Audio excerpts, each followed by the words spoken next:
ও আল্লাহর বান্দাদের দল, আল্লাহ তাআলা মুহররম মাসটা তোমাকে দান করলেন। এই মাসটা আসলো, কেমন পয়গাম নিয়ে আসছে, এই মাসটা কেমন পয়গাম নিয়ে আসছে। আল্লাহর নবী বলেন, অন্যান্য মাসে তুমি যেই গুনার কাজ করেছো এই মাসে করিও না। ফালা তাজলিমু ফীহিন্না আনফুসাকুম, এই মাসে জুলুম করিও না। এই মুহররম মাসে মানুষ অনেক জুলুম করে, অন্যায় করে। মুহররম মাসকে বরকত মনে করিয়া অনেক মানুষ অন্যায় লিপ্ত হয়ে যায়। অথচ মুহররম মাস কত বরকতের মাস। মুহররম মাসে বরকত, মুহররম মানে সম্মানিত। এক নম্বর কাজ, মুহররম মাসে আমাদের নড়ে চড়ে বসা লাগবে, আগের মতো থাকলে হবে না। মুহররম মাসটাকে স্পেশাল ভাবে আমলে কাটানো লাগবে, ঠিক কিনা? দুই নম্বর, মুহররম মাসে আল্লাহর নবী কিছু নিষেধ করেছেন। মুহররম মাস, এই মাসে কিছু মানুষ অন্যায় অবিচার করবে, মাসটাকে বুঝি বানায়া। ওরে আল্লাহর বান্দাদের দল, ইহুদিদের একটা আখলাক, ইহুদিদের জামানায় মুসা পয়গম্বরের জামানায় একটা শরীয়তের বিধান, যদি কোনো অন্যায় করত তাহলে অন্যায়ের একমাত্র শাস্তি ছিল নিজেকে নিজে হত্যা করে ফেলা। মুসা নবী তুর পাহাড়ে গিয়েছেন, আল্লাহ তাআলার পক্ষ থেকে তাওরাত কিতাব আনার জন্য, তাওরাত কিতাব আনার জন্য মুসা নবী গিয়ে হাজির। ওদিক দিয়া মুসা নবীর উম্মতেরা তারা বাছুর বোঝায় লিপ্ত হয়ে গেছে। নবী মুসা আসার পর আল্লাহর নবী বলেন, যারা তোমরা বাছুরের পূজা করেছো তওবা করতে হবে। তওবা মানে তোমরা নিজেকে নিজে হত্যা করে ফেলতে হবে, এটাই ছিল মুসা নবীর শরীয়ত।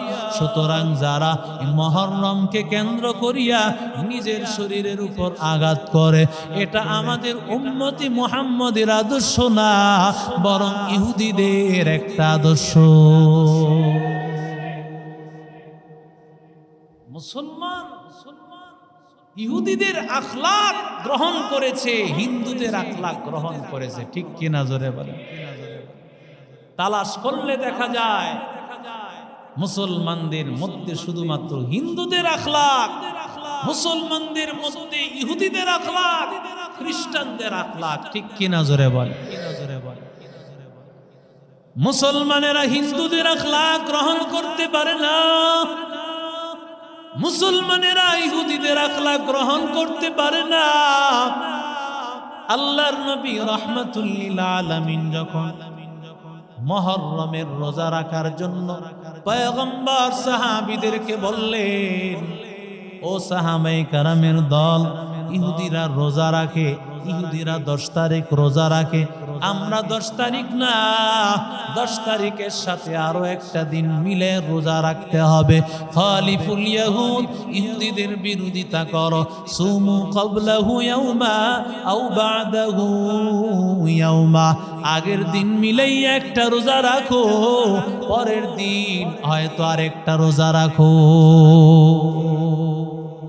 আশুরা 10 তারিখ, আগের দিন 9 তারিখ একটা, অথবা 10 তারিখ 11 তারিখ, 9 অথবা 10, অথবা 10 11, কিন্তু 9 এবং 10 উত্তম। যদি কেউ 9 তারিখ না পারে তাহলে 10 এবং 11 রাখবে।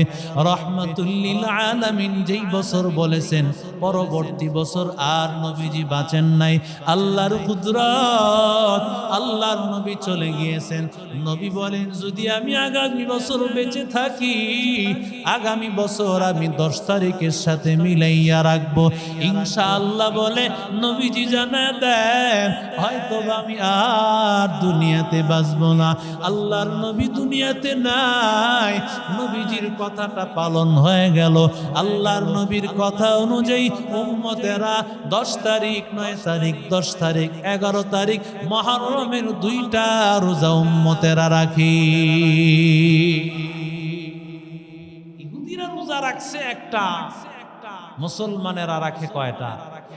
আরো জোরে বলেন। ইহুদিদের বিরোধিতা যদি রোজার মধ্যে হয়, তাহলে ইহুদিদের বিরোধিতা কি পোশাকের মধ্যে হবে না? কথা কয় না। ইহুদিদের বিরোধিতা মনে হয় ব্যবসা বাণিজ্যতে হবে না। ইহুদিদের বিরোধিতা মনে হয় আমার চেহারার মধ্যে হবে না।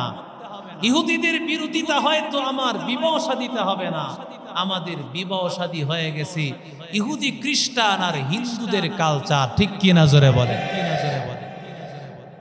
বিবাহ শাদীর মধ্যে মনে হয় ডেক্সেটার গান বাদ্যের আয়োজন না করলে সেটা বিবাহ হয় না, ঠিক কি না জোরে?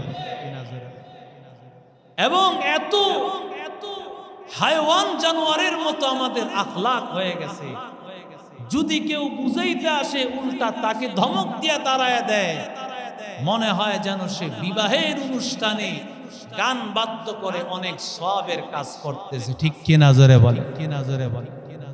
গত সপ্তাহে এমন এক ঘটনা ঘটেছে আমাদের পাশের মহল্লা, এক বাড়িতে গান বাদ্য হচ্ছে। ইমাম সাহেব এক পর্যায়ে মুয়াজ্জিন সাহেবকে পাঠাইছেন বন্ধ করানোর জন্য, বুঝানোর জন্য। অপমান করে তারে তাড়ায়া দিছে। পরের দিন যখন বিবাহ পড়ানোর জন্য ইমাম সাহেবের কাছে আসছে, ইমাম সাহেব বলেন আমি এই বিবাহতে যাব না। যেই বিবাহের মধ্যে গান বাদ্য হয়েছে, বন্ধ করার কথা বলছে, আবার তাকে অপমান করেছে, সেই বিবাহের মধ্যে আমি ইমাম যেতে পারি না। এই ইমাম যায় নাই কেন? এই জন্য ওই মসজিদ কমিটি কতটুকু হায়ওয়ান আর জানোয়ার হতে পারে, কতটুকু নিকৃষ্ট হতে পারে, এরা আন্দোলন করতেছিল ইমাম সাহেবকে বের করে দিবে। এই ইমাম কেন গেল না? অথচ আন্দোলন করা দরকার ছিল। তুমি তোমার বাড়িতে গান বাদ্য করেছো কেন? সমাজে তোমার স্থান নাই, ঠিক কিনা জোরে? আশ্চর্য সমাজ ব্যবস্থা আশ্চর্য হয়ে গেছে। আমাদের এলাকায় গান বাদ্য, আমি বারবার বলি দেখে এখন গান বাদ্য করে মাইক লাগায় দেয় ষোলবাগের দিকে, দেওয়ানবাগের দিকে। ওই এলাকা থেকে আমাকে ফোন দেয়, হুজুর আপনার এলাকায় গান বাদ্য হচ্ছে। আমি বলি না, আমি তো শুনি না, মাইক লাগায় দিছে আরেক এলাকা। কি বাটপারি কার সাথে? কথা বলে না। কার সাথে বাটপারি শুরু করেছো? আল্লাহর সাথে বাটপারি শুরু করেছো, আল্লাহর সাথে গাদ্দারি শুরু করেছো। অপেক্ষায় থাকো, গজব তোমাদের উপর নেমে আসবে, ঠিক কি না জোরে? এই তামসা করেন না। আল্লাহর হুকুম নিয়ে, নবীর আদর্শ নিয়ে তামসা করলে বেশি দিন টিকবে না। মরণের আগে এমন হবে তাকে একটা পয়সা দেওয়ার মতো কেউ থাকবে না। কত কোটিপতি পথের ভিক্ষুক হয়ে গেছে। তোমার সব বাড়িঘর এমন আল্লাহ অসুস্থতা দিবেন, প্রতিদিন 2 লক্ষ টাকা লাগবে। আমার এক পরিচিত লোক, প্রতিদিন 2 লক্ষ টাকা খরচ হয়। রাজার ভান্ড ফুরাতে কয়দিন লাগবে বলেন? কি কথা ঠিক না বেঠিক? এমন এক রূপ দিবে, সব শেষ হয়ে যাবে। ইহুদিদের বিরোধিতা আল্লাহর নবী বললেন রোজার মধ্যেও করতে হবে। তাহলে ইহুদিদের বিরোধিতা, খ্রিস্টানদের বিরোধিতা সমস্ত কাজে আরো আগেই করতে হবে, ঠিক কিনা জোরে? মান তাশাব্বাহা বিকওমিন ফাহুয়া মিনহুম। পয়গম্বর বলেন, যে যার সাদৃশ্য অবলম্বন করবে তার সাথেই হাসর হয়ে যাবে। যদি তোমার ইহুদিদের সাথে সাদৃশ্য হয়, খ্রিস্টানদের সাথে সাদৃশ্য হয়, ভালো করে শুনো, ইহুদিদের সাথেই তোমার জাহান্নাম হয়ে যাবে। ঠিক কিনা জোরে বলেন? খ্রিস্টানদের সাথেই তোমার জাহান্নাম। এরে নবীর আশিক উম্মতের দল, অনেকে মনে করে মুহররম মাসে বিবাহ শাদী করা যায় না, আছে না নাই? কত মানুষ যেই মাসটা আসার আগে আগে ফোন দিয়া জিজ্ঞাসা করে, হুজুর মুহররম মাসে বিবাহ শাদী করা যাবে কিনা? মুহররম মাসে বিবাহ শাদী কেন করা যাবে না? কারণ মুহররম মাস তো কার মাস? জোরে বলেন, আরো জোরে বলেন। যেটা আল্লাহর মাস, ওই মাসের সম্মান কি দামি না কম দামি? এত দামি মাস, এরপরও বান্দার মনে কেন সন্দেহ? একটা কারণ, মানুষ মনে করে এই মাসে কারবালার প্রান্তরে হযরত হুসাইন শহীদ হয়ে গেছে, কারবালার প্রান্তরের ঘটনা ঘটেছে, এই জন্য বুঝি এই মাসে বিবাহ শাদী করা অন্যায় হবে।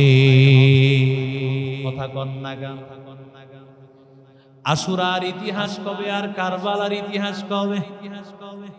আশুরা হলো পৃথিবীর ইতিহাসের সূচনা লগ্ন থেকে কারবালার প্রান্তর রহমাতুল লিল আলামিনের ইন্তেকালের কত বছর পর। ওরে আল্লাহর গোলাম, আল্লাহ তাআলার কাছে আশুরার দিন এত দাম, এত দাম, এত দাম। এই মাসে এই দিনে যেই ঘটনা ঘটবে সেটাই আল্লাহ দামি বানায় দিবেন। ওরে আল্লাহর বান্দা, কারবালার কারণে আশুরার দাম বেড়ে যায় নাই, বরং কারবালার ঘটনা আশুরার দিনে হওয়ার কারণে কারবালার দাম বেড়ে গেছে।